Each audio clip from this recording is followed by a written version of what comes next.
Ukraine যুদ্ধকে কেন্দ্র করে পশ্চিমারা যখন রাশিয়াকে প্রায় একঘরে করে দিয়েছিল, তখন ভ্লাদিমির পুতিনের পাশে সমস্ত শক্তি নিয়ে দাঁড়ায় আয়াতুল্লাহ খামেনির দেশটি। পাঠায় যুদ্ধের মোড় ঘুরিয়ে দেয়া অঢেল অস্ত্র। বন্ধুত্বের সেই কথা ভুলে যাননি রুশ প্রেসিডেন্ট পুতিন। আর তাই ইরান যুক্তরাষ্ট্র সম্ভাব্য সংঘাতের ব্যাপারে ট্রাম্প প্রশাসনকে হুঁশিয়ারি দিয়েছে মস্কো। জানিয়েছে, আয়াতুল্লাহ খামেনির দেশটির সাথে সংঘাতের পরিণতি হবে ভয়াবহ। ইরানের বিরুদ্ধে সামরিক আগ্রাসন অগ্রহণযোগ্য বলেও জানিয়ে দিয়েছে পুতিনের প্রশাসন। ইরানে যদি সত্যি কোনো আগ্রাসন চালায় আমেরিকা, তবে রাশিয়া দ্ব্যর্থহীনভাবেই পাশে থাকবে, এমনটাই মনে করছেন বিশ্লেষকরা। ট্রাম্পের জয়ের পর থেকেই যুক্তরাষ্ট্রের সাথে ইরানের সরাসরি সংঘাতের শঙ্কা দেখা দেয়। এর মধ্যেই পরমাণু ইস্যু নিয়ে এখন দুই দেশ মুখোমুখি দাঁড়িয়ে।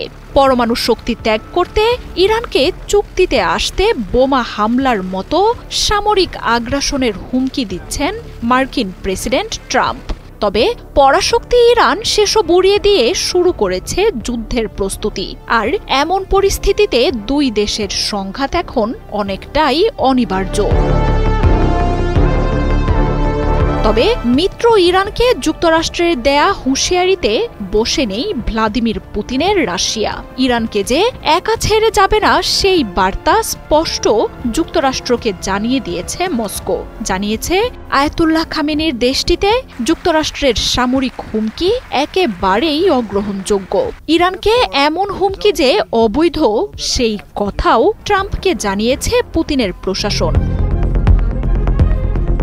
শুধু হুমকিই নয়, ইরানের পরমাণু স্থাপনাগুলোতে যে কোনো হামলা হলে তার পরিণতি ভয়াবহ হবে বলেও হুঁশিয়ারি দিয়েছে রাশিয়া।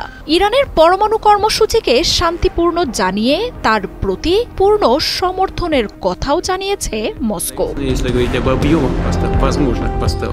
গেল জানুয়ারিতে ট্রাম্প ক্ষমতা নেয়ার আগেই কৌশলগত এক অংশীদারিত্ব চুক্তি করেন পুতিন পেজেশকিয়ান। সেখানে দুই দেশ নিজেদের বন্ধুত্বকে অসীম উচ্চতায় নিয়ে যাওয়ার বার্তা দেন। প্রতিরক্ষা সংক্রান্ত সব চুক্তি প্রকাশ না করলেও এক দেশে হামলা হলে আগ্রাসনকারীকে কোনো ধরনের সহায়তা না দেওয়ার শর্তও রয়েছে সেই চুক্তিতে। এছাড়াও ইরানের পরমাণু কর্মসূচির বড় সহায়তাও আসে পুতিনের দেশটি থেকে।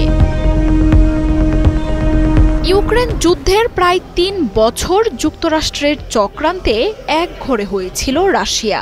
সব বাধা উপেক্ষা করে সেই সময়টাতে রাশিয়াকে অস্ত্র বাণিজ্যে সমর্থন অব্যাহত রেখেছে আয়াতুল্লাহ খামেনির দেশটি। সেই বন্ধুত্ব যে কোনো হুমকিতেই ভাঙবে না, সেই বার্তা দিতে যুক্তরাষ্ট্রের হুমকির মুখেই ইরানের সাথে দানবীয় এক নৌমহড়া চালিয়েছে চীন রাশিয়া। নিজেদের ইচ্ছা ইরানের উপর চাপিয়ে না দিতেও ট্রাম্পকে সতর্ক করেছে দেশগুলো।